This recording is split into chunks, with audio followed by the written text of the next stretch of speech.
ఒక అందమైన చిన్న గ్రామంలో రాము అనే చిన్న అబ్బాయి ఉండేవాడు. రాము చాలా చురుకైనవాడు, మంచివాడు. ప్రతిరోజూ స్కూల్కి వెళ్ళి సాయంత్రం తన స్నేహితులతో ఆడేవాడు. రాముకు తన అవ్వంటే చాలా ఇష్టం. ఒకరోజు సాయంత్రం రాము భోజనం చేయడానికి తన అవ్వ ఇంటికి వెళ్ళాడు. ఆ రోజు అవ్వ ఇంటికి చాలామంది బంధువులు, అతిథులు వచ్చారు. ఇంటి అంతా సందడిగా ఉంది. ఎవరో నీళ్లు తెస్తున్నారు, ఎవరో స్నానం చేసుకుంటున్నారు, ఇంకొందరు వంటింట్లో అవ్వకు సహాయం చేస్తున్నారు. ఆ అతిథుల్లో ఒక ముసలాయన ఉన్నాడు. ఆయన తెల్లటి గడ్డం, ముద్దైన చిరునవ్వుతో చాలా ప్రశాంతంగా కనిపించాడు. మిగతావాళ్లు స్నానం చేస్తుండగా ఆ ముసలాయన రాము పక్కన కూర్చున్నాడు. నాన్నా, నీ పేరేమిటి? అని ముసలాయన అడిగాడు. నా పేరు రాము అని రాము చెప్పాడు. నీ ఊరేది? అని మళ్ళీ అడిగాడు. రాము తన ఊరు పేరు ఆనందంగా చెప్పాడు.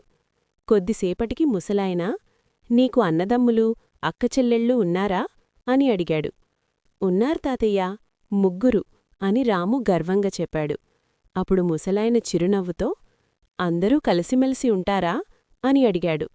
రాము కొంచెం ఆలోచించి, అవును తాతయ్యా, మేము కొన్నిసార్లు చిన్న గొడవలు పడతాం, కాని మళ్ళీ వెంటనే కలిసిపోతాం అన్నాడు. ముసలాయన రాము తలపై చెయ్యి వేసి, అదే మంచిది నాన్నా, కుటుంబం అంటే గొడవలు రావచ్చు, కాని ప్రేమ ఎప్పుడూ ఉండాలి అన్నాడు. అంతలో అవ్వ పిలిచింది. రాము, భోజనం సిద్ధమైంది. అందరూ కలిసి ఆకులమీద కూర్చుని భోజనం చేశారు. నవ్వులు, మాటలు, ఆనందంతో ఆ సాయంత్రం చాలా అందంగా గడిచింది.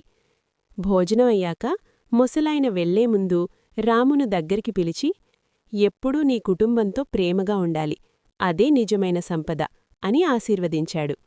ఆ రోజునుంచి రాము కుటుంబ ప్రేమ, ఐకమత్యం ఎంత ముఖ్యమో బాగా అర్థం చేసుకున్నాడు.